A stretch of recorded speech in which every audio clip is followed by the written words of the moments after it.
even me now, of course, like it's a work in progress. I still get self-doubt. I still get those same feelings, but most of the time I won't let that stop me. But when it does, I feel even worse, because to me, rejection is always better than regret.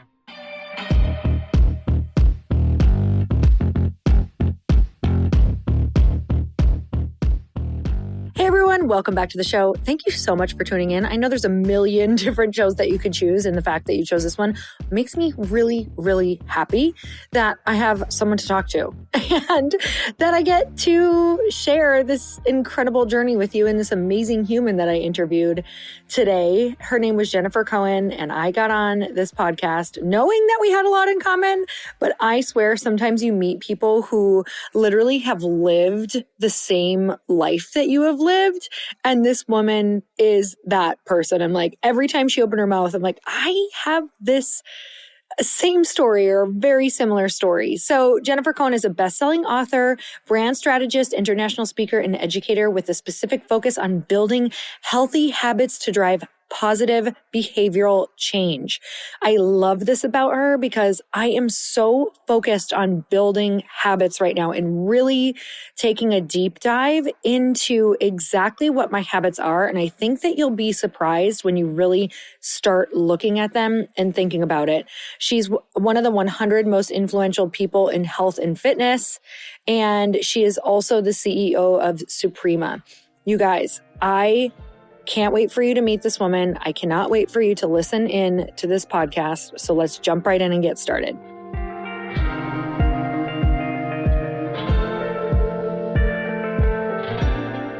Jennifer, I'm so excited to have you on the show. Thank you so much for coming on. So excited to be here. I'm so excited to finally meet you in kind of person, quasi. We're going to actually make it real. So this is our official Zoom meeting, but we're going to have to meet in person. I'm so excited to chat to a fellow former fitness, all the things person, along with podcaster, along with businesswoman, along with preacher of boldness. So I am so excited. You guys, I was just telling her before we jumped on, I've been asking you a lot on Instagram what you guys want to hear and what you need in your life right now. And most all of the questions pertain to just needing permission to go bigger, to go for the thing, to make the boundaries, to say no to the things that you actually want to say no to so that you have room for the yeses. So Jennifer has an incredible book called Bigger, Better, Bolder. And I'm so excited to talk about this topic, Jennifer. Tell me how this came up, because I know when a book starts to talk to you like, hey, I need to come out into the universe, there are multiple reasons and multiple things going on in your life that have to do with this book and why it comes out. So what was that for you? So for me, what happened was, Lori, was about 2.5 years ago, I was asked to do a TED Talk. And that's not something that happens. Usually what happens is you have to apply to do a TED Talk. It's a full process, right? But I was fortunate enough that someone came to me and said, they heard of me through somebody else and they thought I would make a good speaker. And they said, what would you like to speak about? Would you like to speak about this in fitness, that in health, like all the things, right, that you and I spoke about offline? And I said, no, I don't want to speak about that. I want to speak about something that's way bigger. That's really the umbrella and the reason why I've had success in fitness. And what I noticed was not just in fitness, but the through line for any success I've ever had has been the fact that I was bold enough to go after something and just kind of do the ask, do the action. And I wanted to really have that to be the topic. Well, lo and behold, I did it. And the talk went viral and it got such great feedback that I decided to create a book around it because it was resonating with so many people who felt that they were stuck or that their self-doubt for going after something was preventing them from having the life that they wanted. And what this whole book represents and what boldness is really permission, to your point, to put yourself in that situation, put yourself out there to ask for what you want, not to acquiesce to what's available or live the life that's good enough. But you as a person you're going to take agency and take ownership and curate and design the life that you actually want. And that really requires being bold. Okay, so I can think of a couple bold moves in my career where people did not see them. They just assumed like, oh, how did you get that? Or how did you win that? Or whatever. And it's like, I can remember the moments that I did things that I know other people were not doing or willing to do. So can you tell me a couple? I know that for you to be here, there's been hundreds of bold moves that obviously we're going to talk about how you've built up to that, how it's become a skill set, all of those things. But what were some of the big bold moves that you did that you're like, holy shit, that moved the needle? I'll tell you, the first one, one of the big ones, to be honest, was what kind of got traction a lot was when I was really young. I was 17 years old. And at the time I wanted to be a VJ for Much Music. I don't know. It's like, I love it. You know what Much Music is? Like MTV, but okay, Canadian, amazing. Okay. Right? And I'm like, how am I going to even get noticed? At the time, it was the most coveted job, right? Everyone wanted to be a VJ or be like the Carson Daly, at the time. And I had to make a demo tape. And I had to create a demo tape that would be looked at when thousands of people, they were doing an open search around the country. And so I was like, okay, well, how am I going to be noticed? How am I going to even like stand out?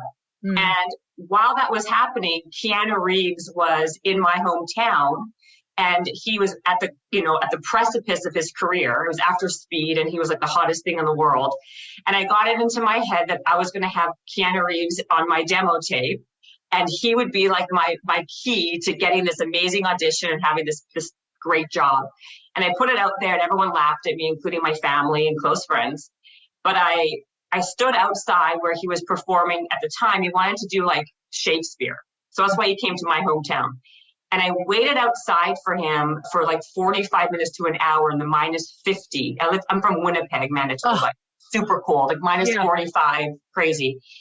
And I waited outside with the audacity that I was going to get him to do it. And I brought a girlfriend with me, and she like lasted 7 minutes. She's like, screw this. I'm not waiting outside. You're on your own. I waited and waited. Finally, after like 45 minutes, he came out. There was a bunch of like paparazzi, a bunch of people. I just wiggled my way in. I went up to him. I kind of like tugged on his jacket, and and he's like, "Oh, do you want an autograph?" He's like, "No, I don't want an autograph. But I need your help. I need you to help me create this demo tape." And he was super confused. And then he basically was just like, "Okay, just give me your phone number, and I'll call you about it." And I wrote my number down on a gum wrapper with an eyeliner, and I left. And I told all my friends, everyone laughed at me. "Oh my God, how silly. You're so naive. Why would he do this?" Like literally the next day at school, I got laughed at, the second day and third day. Well, on the fourth day, he actually called me. Oh my God. I left a message on my answering machine, 2. And then cut 2, I went to pick him up in my mother's Cutlass Supreme, took him back home. Yes. My mom made him lunch. And he did a 2-hour interview with me where all my 2 friends who didn't laugh at me were standing in the sides of my house with their the camcorders, like doing the little thing. And then I edited this video together and I sent it off. I got the audition, and then you have to kind of the story goes on and on. But the reason why I use that as an example is it was such an audacious thing for a 17-year-old kid to think, yet I did it. Because I didn't have any wherewithal to think or know what would ever happen. It was my naivety that was actually my strength. Mm-hmm. And when I got the interview and I got him was the actual thing. It showed me that having that boldness, you never know unless you try. Mm-hmm. Crazier things have happened. Why not me? It's like a reframe of my thought. And that proved to me that anything is possible if you put yourself out there and not have all the information. Mm-hmm. And at the end of the day, it's not about your talent or your intelligence. It really is about just making the shot, making the effort. And from that moment on, I still do. It's a work in progress sometimes, but to not let an opportunity pass me by because I'm scared or fearful or because I have self-doubt. That is so good. That actually made me tear up a little bit because I'm just thinking about how often we could be getting yeses if we put ourselves out there in that way. And especially I was putting myself in his shoes in that moment, it was probably such a refreshing ask, wow, this girl wants to do something with her career, and can see she's really a go-getter. when people, and I know this for you as well, when people ask you certain things that are very pointed and they know what they want, I want to help them. It's when it's very confusing or they don't know and they want you to do all the work. It's like, okay, well, tell me what you need. And I'd love to be a catalyst in your career. You're absolutely right. So when I asked him later on, like, why did you help me? Like, what was the reason? And he said that it was the desire in my eyes. Like, it was a fire that I had. And I was so specific. Like, it wasn't like me being wishy-washy. I was very specific. And to your point, I totally agree with you, because when you come out at something and you know exactly what that is, it also gives people an opportunity to help you and to like assist you in a way. But when people are too like all over the place and they don't know themselves, it's like, help me help you. I can't help you if you don't know yourself what that is, right? Yes. And the world opens up to you, opportunities open up to you in a real way when you really step into that light and allow those things to happen to you. Oh my God. Okay. So the people listening right now who are like, okay, well, she did that and she got a yes. Obviously, we know there were probably many asks before that you hadn't gotten yeses to. But I find people are just, myself included, still, right? Because we still get scared because our asks just get bigger and bigger. But they're afraid of the rejection. Like, what do you say to yourself when the no happens? Like if he never called you or anything like that, what are you saying to yourself in order to get back up faster? Because it's this time in between that people just, they stay down and they stay in these thoughts and in the past. That's a very good point. So I will tell you this, even though I got the interview with Keanu, I didn't get the job. I didn't get the main job, right? It was just kind of like, it kind of proved to me what the secret sauce is, right? And the truth of the matter is most of the things I go for, I actually don't end up getting and I fail at. And it's about getting comfortable and being desensitized to what failure is. And so that's a reframe in your head. And how I've reframed failure is into an attempt. To me, when I look at failure, it's like it's my first attempt at something. It's my second attempt at something. And that gets me in a place where I don't give up just because I didn't make it. It just kind of gave me more ammunition to try again. And so I say all the time, it's like failing doesn't make you a failure, but quitting makes you a quitter. And I remind myself of stuff like that when it has to be, because the truth is being bold, it's boldest for life. And I've had many times when I didn't put myself in a situation when I could have done it, because even me now, of course, like it's a work in progress. I still get self-doubt. I still get those same feelings, but most of the time I won't let that stop me. But when it does, I feel even worse, because to me, rejection is always better than regret. I don't want to look at something later on and be like, what if I did that? Like, what if I made that ask? What if I called that person? What if I sent that email? That to me hurts way more, because it's a guttural feeling that lasts much longer than like some instant rejection that, yeah, it stings for a minute, maybe two, but you get over the rejection. But you don't get over the regret of what if. And so when you can think about things like that in your day-to-day normal life, it helps propel you to not get stuck in that self-doubt and just go for it anyway. So even when you don't feel good enough, do it anyway. Even when you don't feel motivated to work out, do it anyway. Because when you don't do it anyway, you're letting yourself down and the what ifs stack. And that's what if stacking accumulates to much more of a problem later on than in the beginning. So like, that's how you lose self-esteem and self-worth, right? When you look back and you have all those stacks of what ifs that you never even tried to do. Okay, I'm going to dig into this just a little bit more, because this is still and always will be such a big part of my life. If I can give you a snippet of what I'm working on, it is these big, bold asks frequently. And I find that some of the things that go on in my head that I'm working through, like getting over them quicker, is the sending that big ask email that maybe you have to brag and you have to be really clear. Like you have to tell people why you're valuable to them and how you can add value. And you have a very short window and very small paragraph to be able to do a brag fest and do an ask and let them know how you're going to add value to them in some way. And when you guys, some of you listening are already doing this, like when you start to go really big, which I fully know all of you will who are listening, you will have a lot of these emails out at once, or a lot of these asks out at once. Let's say you're raising money, or let's say you want support in a new business, or you're asking for speakers at your very first event. And there can be a tendency to feel, you can feel really foolish after sending that if you don't get a response at all, right? And sometimes you get a bad response. What do we do to not spiral out and look like a freak show if you get either a bad response or no response? Because I know some people are like, I haven't got a response yet. I should send something else. I should apologize. I should say like this whole world of a conversation on their end when the other person maybe hasn't even seen it yet. Well, yeah, and I think that can happen all the time, right? And I mean, it does happen all the time. Yes. First, and what I'd like to also preface this with is when you make an ask, right? Like, I think a lot of people undervalue what they can bring to the table.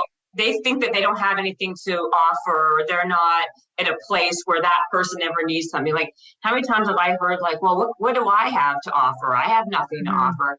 You'd be surprised, right? Like, everybody is valuable and everyone has something about them that's unique and special that can add value. It's really about like digging deep and figuring out what that thing is. And a big part of this, and a lot of people ask me this question, like, well, how do you just ask?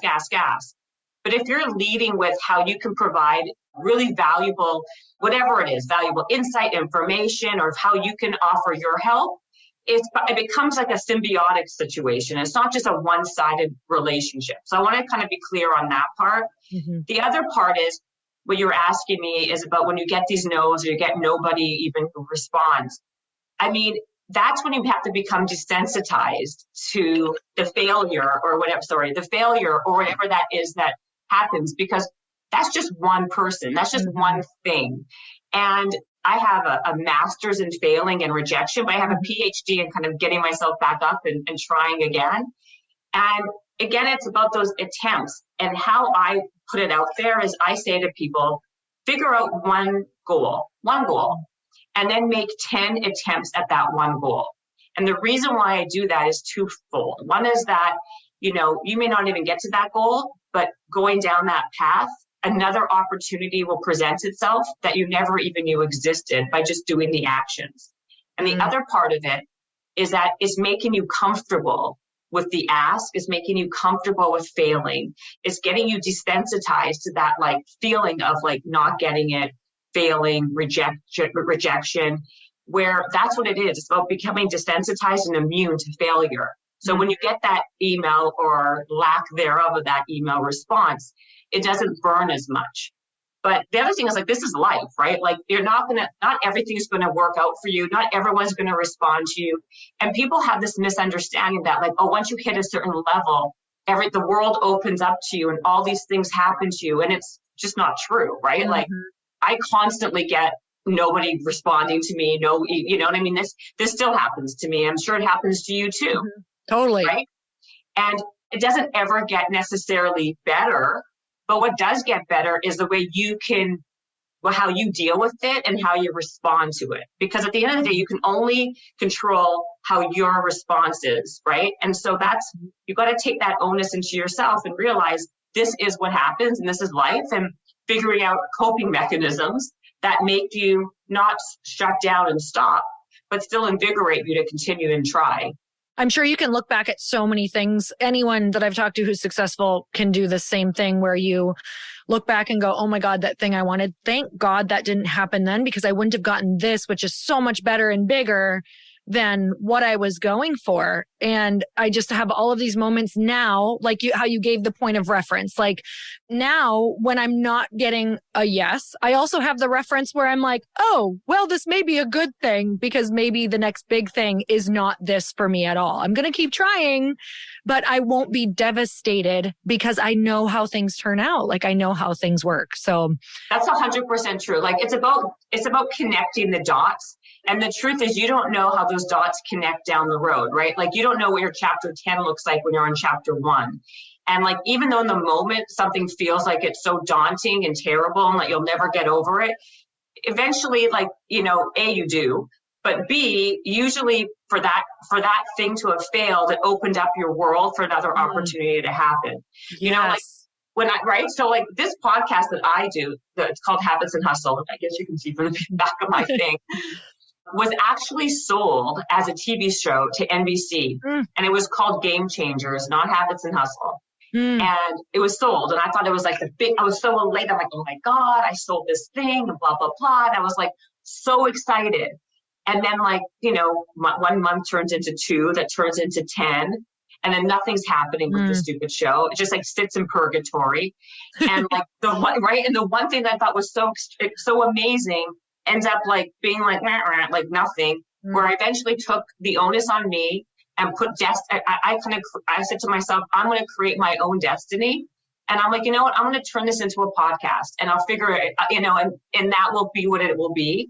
But like in the moment, I was like, God, I'm going to have to do a podcast. I wanted to do a network TV show and blah, blah, blah, which, you know what I mean? Which ends up being like, it doesn't even happen.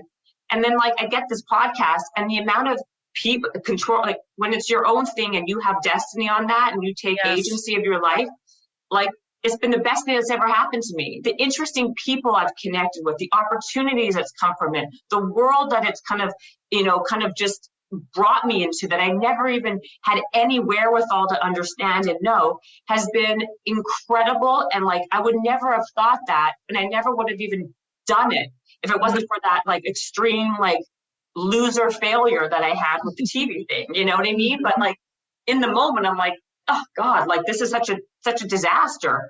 But the truth is like, and then because of this podcast, I can go through a litany of things that's opened up.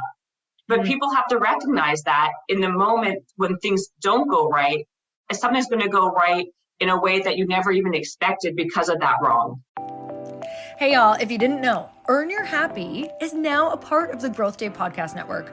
This is so exciting to me because I have been looking for a really good home for the show for, I can't even tell you, years, literally. And now I've finally been able to come together and collaborate with other people who have incredible shows, and I want to share them with you. One of the shows is Motivation with Brendon Burchard. And you guys, if you don't know about the beginning of my career, I literally started with Brendon Burchard's work. It's how I launched one of my very first online courses and membership sites, was because he gives so much advice that you can integrate and implement immediately. And that's what you're going to get on the show. Not just motivation, but you're going to learn exactly how to get your stuff out in the world. And not just that, but Brendon runs in the most incredible group of humans who are really doing the thing out in the world that you want to be doing. So go check it out. Go subscribe to Motivation with Brendon Burchard. I promise you, this is going to be one of those shows that no matter when you tune in, you're going to get value. Like, it's not one of those that you're like, God, I listened for 30 minutes and I didn't get what I wanted. Like, from the beginning, you're going to get something that changes your life or changes your business. So go check it out. Motivation with Brendon Burchard. I know you're going to love it. I'm obsessed. Okay, I love that we are talking about this. And to the last point that you just said, oh my goodness, I feel like we could probably, just from our backgrounds, go pretty hard on this right now. Yeah. But the like, especially from the time that we were both in fitness, I feel like it was very much about potentially being anointed or needing someone to notice you, to get you on the show, get you on the cover, get you the deal, get you the thing, in a sea of women who all look the same, who are all fit. We all know how to turn on, you know, the fitness personality. How do you stand out? And so I had so many no's, and it sounds like you did too, in so many different ways, or things that fell through. And I got to a place where exactly what you just said, I was like, screw it. I'm cutting out the middleman in my life. I'm so over waiting to be anointed by someone. What am I actually after, and how do I create it? And for you, for the show, I'm sure it was like, I want to inspire. I want to feel connected to people. I want to still be able to talk and, you know, get these thoughts and ideas out. So have you ever had any other moments like that where you were like, oh my God, this is not happening. I'm just going to go create it myself or go figure it out? Everything in my life. Same. Basically, you know what I mean? Like one thing I have to say that it's been like a blessing for me is I've been always very, very curious. And I've let the curiosity lead me into all these different areas of my life. Like if you were to look at my career path, it would look like a Rorschach test. Like it's so zigzaggedy. It makes no rhyme or reason or sense, but it's okay because what I do is I just follow where my curiosity goes and I lead with that. And if I listen to all the people in my life who said, you can't do this because you're in this box, or you can't do that because you're like, what do you know? You're a fitness person. I would never be anywhere, right? Because people are giving you their advice based on their experiences in life and their myopic view. So I think a big point here I want people to understand and know is be very, very careful of who you take advice from and who you surround yourself with, because those people can really keep you down, even unintentionally, not even because they even mean to, but it's because of their own point of view or the way that their perception of what they see the world to be. And then you're paying the price for it. So I'm extremely conscientious of those people. And actually in my book, I talk about this thing called the bold directors, which is you got to create a bold of directors around you, people who are like-minded, who want to see you succeed, who are in abundance, not in, scarcity, and who you are very like-minded with and who help each other. Because in the end of the day, I don't think any of us necessarily are self-made. I think we all need other people to help elevate us and bring us up and help us. No one just does it on their own, like in a vacuum.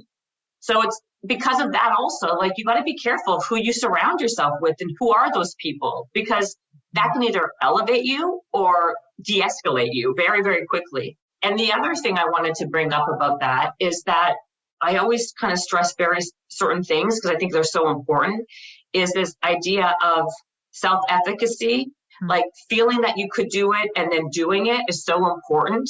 And you get that by building these little wins for yourself. I feel like, to me anyway, that to me is how we actually like move through it, right? Like we get the self-confidence to feel we can by doing these little wins. And to bring it back to the fitness stuff, because I know you'll understand this, fitness has taught me such amazing life skills, the foundation of success, like discipline, patience, goal setting, all of these things that have worked in every aspect of my life to win, like you. I totally agree. You guys, we were talking offline before this about how fitness has been such a foundation and it has taught everything that you just said. And I think the biggest one for me is the patience. Like, consistency is a really interesting thing because of how results appear is also like so messed up, because you can be consistent for a year in the gym and for 6 months of that year, you can actually see nothing. Like 9 months.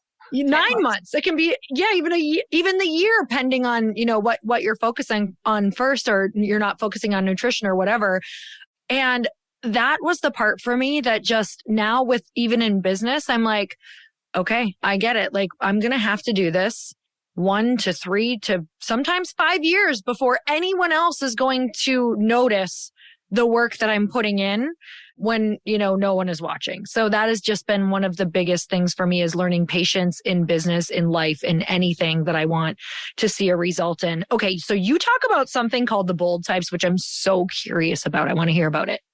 Yes. Well, okay. First, I want to talk about that because, first of all, I believe that you can be super bold in certain areas of your life and then more timid and meek in other areas, right? And so like a lot of times you could be super bold in your professional world, but then acquiesce in your relationships and just end up going on dates or marrying the person that just asked you out. So I think the first piece of this, right, is to figure out from you, because you're the only person you have to have a come to Jesus with yourself. And I feel like being like, okay, well, where am I showing up really for myself and living authentically? And then where am I kind of like having some issues where I maybe need some more, I should put some more work into it. Like, what is it? What are the buckets?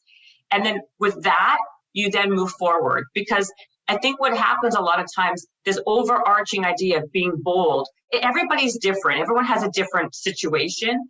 And you can have areas where you are and areas where you're not, and then start building from those areas that are maybe a little bit more concerning or weak, where you want to feel like you got to like improve upon.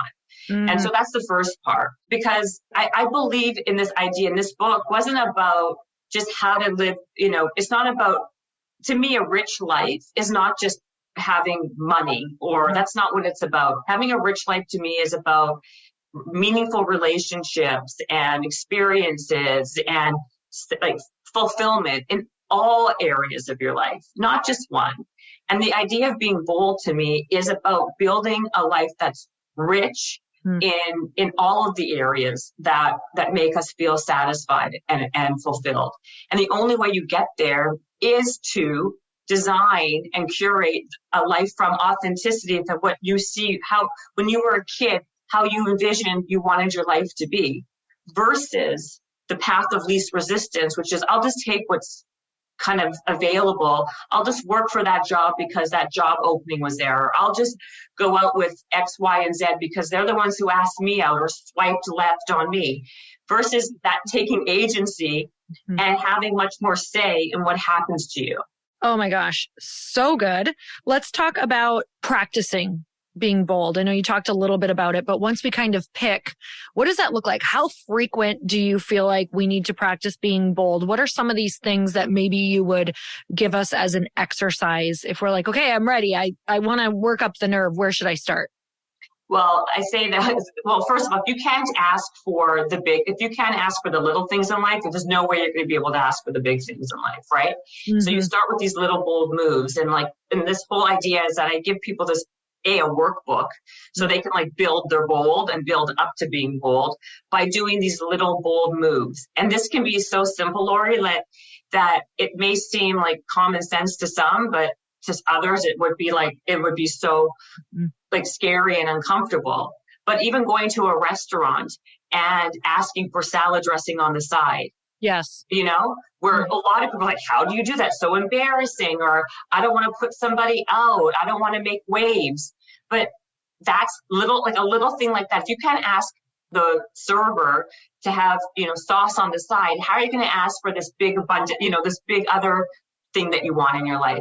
So you work up slowly, like something like that. Or, you can call whoever, AT&T, Verizon, who your cell service provider is, and ask for what are the different packages that are available, versus just like paying for the same package that you've been paying for 8 years and paying all this money when you could save $100 a month by all these new plans and promotions, stuff like that, where you're like never ever someone who feels comfortable putting yourself in a situation and asking for anything beyond what's in front of you. Things like that are just little bold steps that get you much more comfortable in just putting your, just about asking in general. And then you can kind of like build from there. Like small little things that people, like I said, wouldn't even think about make a big difference in getting more courage and more brave to go for the bigger asks. I couldn't agree more with this. I actually did this practice for myself because I'm from a really small town. I was homeschooled through high school. I was raised in a more restrictive religion. Like we were not bold in my family. I was very far from it. And I remember the first experience of like, oh shit, I got to get bolder. I'm like never going to do anything that I want. I was probably 26, just getting into fitness. Like I had worked out and all that stuff, but I wanted to do a fitness show. So me from the Midwest takes a flight to Boston to a fitness camp. So it's all Boston girls, like born and raised Boston girls. Wow. I did not get a word in edgewise. I was not noticed. I was like a little fly on the wall. And I was like, oh my God, these women are so bold. And I had to start practicing what that looked like. But before I could even practice with what you're saying, I literally started at restaurants asking for what I wanted, all the things. I had a story in my head that in order to be loved, I needed to be easy. Like I'm laid back, I'm easy. This is why people like me. And I actually had to switch it to, I have preferences and those preferences are great. Like they're a good thing. And it's like, oh, I'm so easy. I'm so laid back. I was like, no, I am easy and laid back, but I also have preferences, and that is so good. And it's safe to have preferences. Like, this is shit I still have to say to myself, like, because it's so ingrained that it's actually a negative thing to like speak up or put people out. And I've had to work on that story so much. Isn't that so interesting? That's such an interesting thing. I totally agree with you. But what's so interesting is that we have these stories that we think, how we think of ourselves, that play and ruminate and marinate in our head over and over again, and then we act accordingly. So right, and the only way we can change that is if we actually change that, and we have to be conscious of it, and then create our new story, because we always tend to I find that we all have a baseline that we see ourselves as and comfortable in. And when we kind of get out of that comfort level, it's like, it's very hard to stay there. Mm-hmm. So you got to rejig yourself. And like the only way to do that are like these mental check-ins, right? Where you know that you're doing that. That's why self-awareness is so key and important here, is because of this exact thing, right?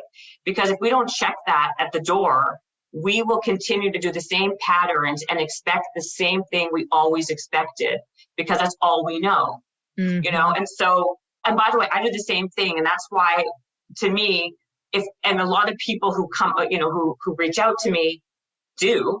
And that's why if we can kind of figure out a way to tell a different story and start to act differently, the neuroplasticity in our brains eventually change, because we're setting a different pattern for ourselves. Oh, yes. And, to your point before, like the people that you're around and the people you listen to, like, I'll tell you, the more I was around those girls in Boston, the more I was like, oh, there is a different way of being. And these girls are moving in the world. They're getting what they want. And, I wasn't able to do that overnight, but to your point, you will, by osmosis, start absorbing that if you're around bold people and getting around seeing this different way. So I love a couple things that you mentioned in your book. Like, I would love to know about the bold standard and then be bold, not smart. So tell me about those things. Totally. So like being bold, not smart. So I feel like a lot of times when you're too smart, you tend to overthink everything. And you think of all the reasons why something cannot happen, why it won't happen, right? And then you don't do it. You don't act because you've talked yourself out of it already. And you become like, you have this whole like analysis paralysis thing happening, where it's like too many thoughts, too many things, so overwhelming, and then nothing happens. Versus when you're bold, there's much more of a impulsivity to that, where you just act and think of all the possible things that could go right versus the things that can go wrong. Now, I'm not saying that bold people can't be smart and smart people can't be bold, but the point is that it's boldness that is the secret sauce. It's not being smart. I did this thing maybe a year ago, not even, maybe 10 months ago, where I spoke at MIT on this program that they have. It's called FAIL. And it was because at MIT, which is, the smartest that is amazing. People. Yeah, I would be like freaking out, man. Right? Like, well, like the funny thing is, like, MIT literally is the smartest people on the planet are basically congregated at this school, right? Mm-hmm. But yet they have a program called FAIL because they need to practice resilience, because they're not used to failing.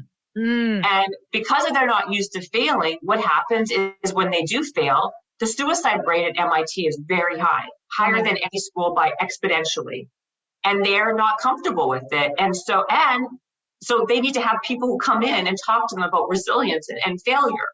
So why I'm even bringing this up is that a lot of times when you're mediocre or average, the fall is not that far off. So you can fail, you get right back up again, you try again, you fail, whatever, like you're used to it more. And when you have too much pressure on the other side, you don't know how to handle life. You don't know how to handle failure, and it paralyzes you. So why I'm bringing this up, it really is for people who are listening and think that they're just mediocre or average. To me, that's a strength. You should lean into that, because that's when you shine, and that's when things become easier for you, because it teaches you you need to learn how to be more resourceful, how to rely on other things, and how it becomes easier, more comfortable when the pressure isn't so hard on you.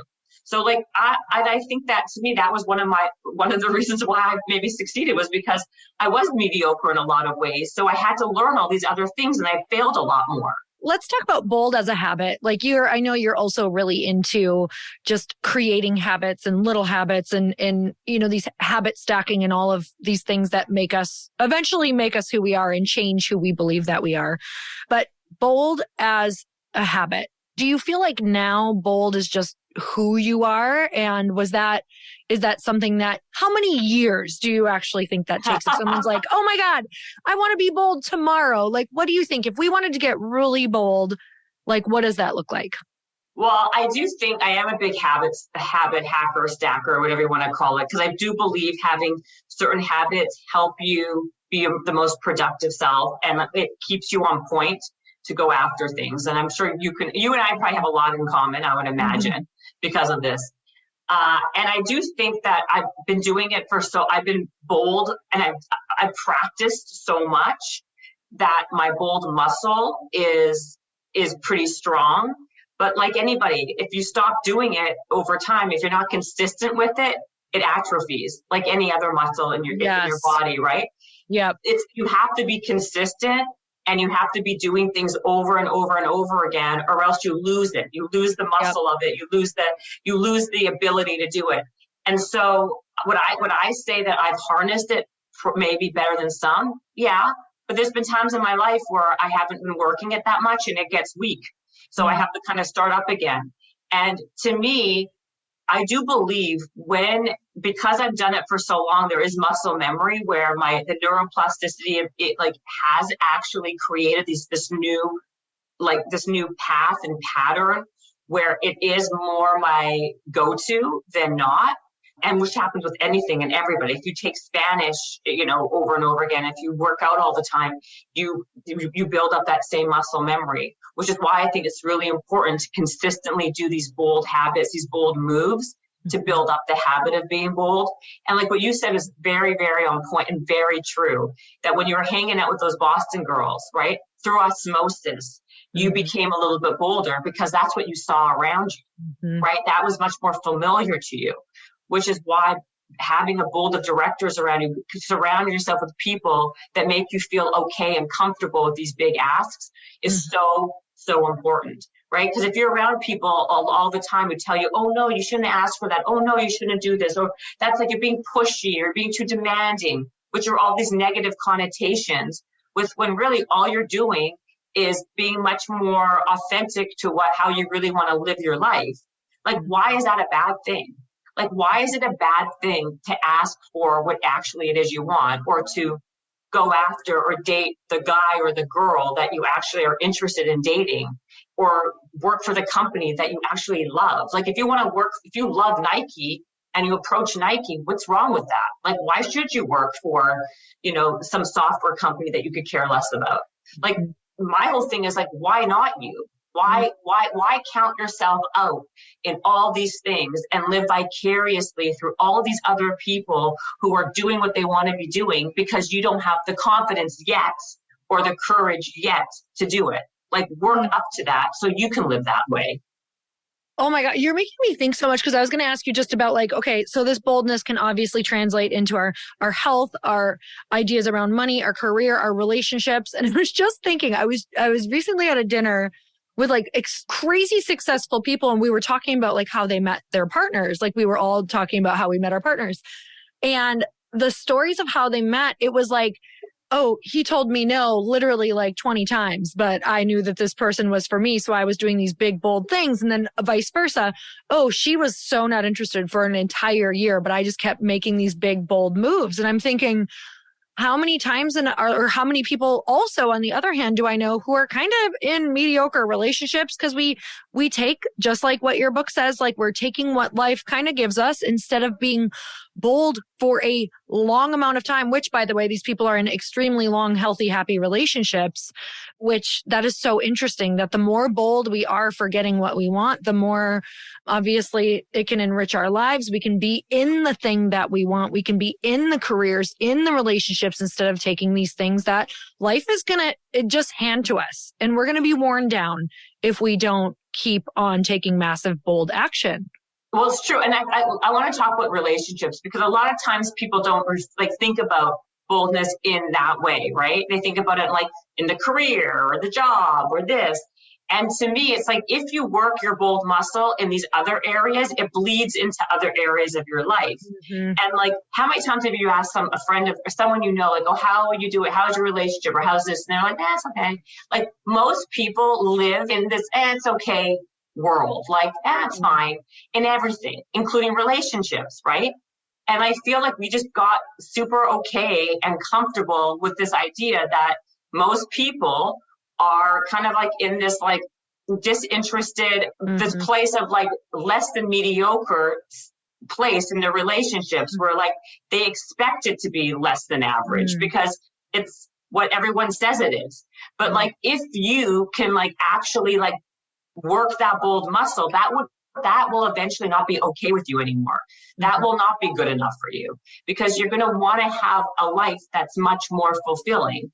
And that to me is why this is so important. Like, I think if you're going to be in this space of like personal development and self-help and all these other things, and motivation and inspiration and all the other euphemisms you want to use in this, use the idea of being bold in your life by just doing these simple little things that will create a much more fulfilling, satiating life for you in every aspect. These are not overarching big things that you need to be doing. You don't need to be spending a ton of money on any of this stuff. It's literally just like doing these little things daily that are in front of you to change and tweak the way you see things and reframe it.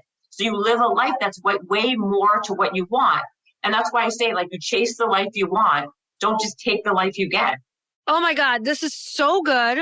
So everybody needs to go and get this book, because I can promise you everybody listening needs to get more bold.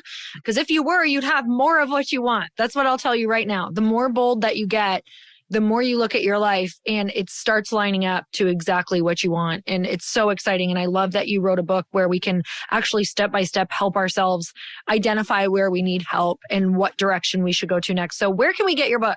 Oh, you can get anywhere. Like, you can go to Amazon, Barnes & Noble, Target, wherever fine books are sold. Amazon's typically always easiest, but we'll throw that link into the show notes, you guys. And one of our biggest things we can do for our guests, everybody listening, is you can go follow Jennifer or grab her book, because we all know I talk about so much how challenging books are and what just a labor of love it is to put all of your wisdom into one spot for people to get the cliff notes of the last 20 plus years of your life. So you guys go and check her book out. Jennifer, any last thing that you want to share with us? I want people to live bolder. I want everyone who listens to this, do one bold thing today, whenever this is being aired, even if it's a small thing, to become more bold and to build up that bold muscle. Remember, chase what you want. Don't just take what you get. Oh, so good. You guys, go give her a follow. Let her know what your biggest takeaway was. You know, I always love to share your stories on Instagram and see who is listening. And I know that she'll love to see the same. So until next time, earn your happy. Bye, everyone.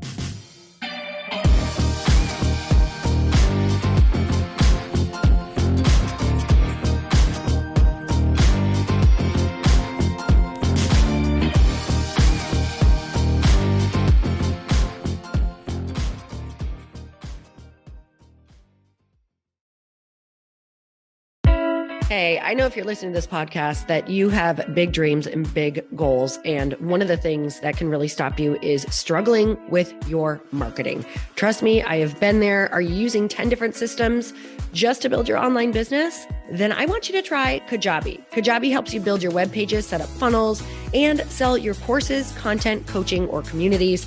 You've been hearing me talk a lot about funnels on this podcast and the importance of your email list. You can get a free trial at kajabi.com. That's Kajabi.com. I've talked about Kajabi before, but here's something that's super cool and new. They just rolled out an AI assistant for creating your online course curriculum. And this means you just type in a topic that you want to create on a course or webinar, and bam, it just generates a sample outline for you. It takes a ton of the hard work away. Of course, you're going to customize it to be your own, but this really helps you get over the struggle of how in the world to start which is where most people stop. If you're like me, starting is always the hardest part, and that's what makes Kajabi so popular. They've made it easier for creators to build web pages, build courses, build coaching programs, build membership sites, build checkout pages, and build email funnels. So if you're struggling with any of those, you got to go check it out. Go to kajabi.com. Kajabi was really the first all-in-one system and is trusted by over 100,000 creators. I think that's good enough for me. Also has influencers and marketers who use this. And now their smart AI platform makes it easy to take what you know and turn it into an online course and business.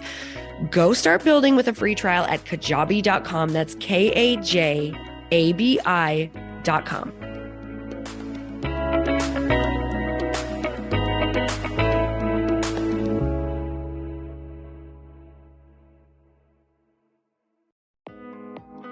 Hey, thanks for listening to the podcast. And I want to make sure that you have my phone number, and I'm not kidding. Did you know that I have a community text number? For real. My phone number is 310-496-8363. This goes directly to my phone. All you have to do is text the word daily to 310-496-8363. And I literally text you every single day, Monday through Friday. I actually just got done 30 seconds ago texting a bunch of people back, and I talk to you all of the time. You guys, people always ask me how I got my community text number and how it works. Well, all you have to do is you can just go to community.com and get your own. Community makes it easy to get a phone number that you can use to build your audience using text. People just text you at your number and they're added to your group. Then you can text them out audios, video links, anything you want. You guys, I text out happy birthday videos. I love to send podcast links, thoughts about life, book recommendations, different events that I'm doing in the local area. Texting gets me out of the noise of social media and directly into your hand. And now you can start texting your people too. Just go to community.com to get your phone number. They give you a 10-digit real phone number, not those weird short codes that look like spam, but it's more than a phone number. Your new number comes with an inbox for SMS and texting. This means you can actually manage your text list from your computer and an app on your phone. You can schedule text to send at certain times and to certain groups. You can even set up auto replies or let your assistant or customer service team answer your text messages via Community's awesome dashboard. Just go to community.com and ask for a free demo. They'll show you how it works and get you your number. It's time to start texting your audience versus just posting on social media. Everyone uses Community for that. So go check them out at community.com. I can tell you it's not just great for communicating with my audience, but Chris and I use Community and our texts to also sell out our launches. I'm telling you, you get such an incredible response because you really are creating a true, deep sense of community. And it's so intimate. It's freaking amazing. Go check it out at community.com.